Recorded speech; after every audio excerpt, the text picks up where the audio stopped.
Shershah Suri is portrayed as a great king in our textbooks, that he fought against the invader Babur and made the Grand Trunk Road, etc. How much of it was for India and how much was it for himself? So, this individual, Shershah Suri, well, one thing that goes for him is that he was not a Turk, he was an Indian. He was from the Suri clan, which is a North Indian clan. It's You find the Suri surname in Punjab as well as in Afghanistan. So depending on how we look at Shershah, he was either Afghan, Pashtun, or Punjabi, or even Bihari or whatever. But he was Indian. He was native. So that's one thing that goes for him. Now this guy Shershah Suri was in power in northern India for 5 years. 5 years, and it is his arch enemy Humayun who praised him to the high heavens, that he was the teacher of kings and all that sort of thing. So this guy Sher Shah, he did some reforms which are glorified to the high heavens in Indian textbooks. He repaired an ancient road, the so-called Grand Trunk Road. He did not make that road, FYI. That is a very ancient road. It was in existence during Chandragupta Maurya's time.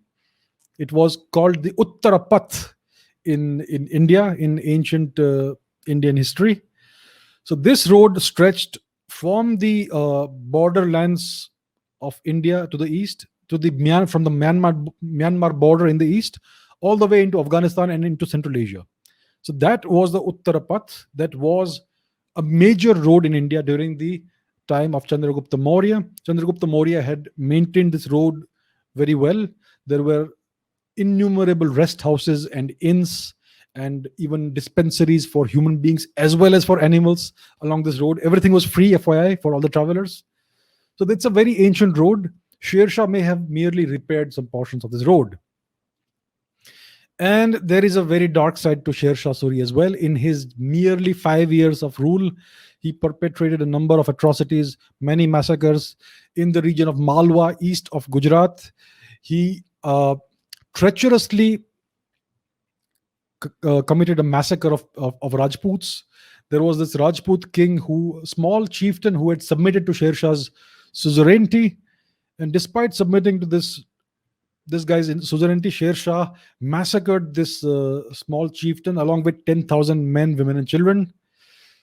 It was a horrific incident, and many of the women and children were taken as slaves, and you can guess what happened to them. So that is the kind of individual Sher Shah Suri was. He was as brutal and as inhumane as any of the Turks. So I do not see any greatness in this individual. Whatever reforms he may have done may be good in the eyes of the Marxist historians, not in the eyes of any civilized or decent human being. Sher Shah Suri was a monster. That's what he was.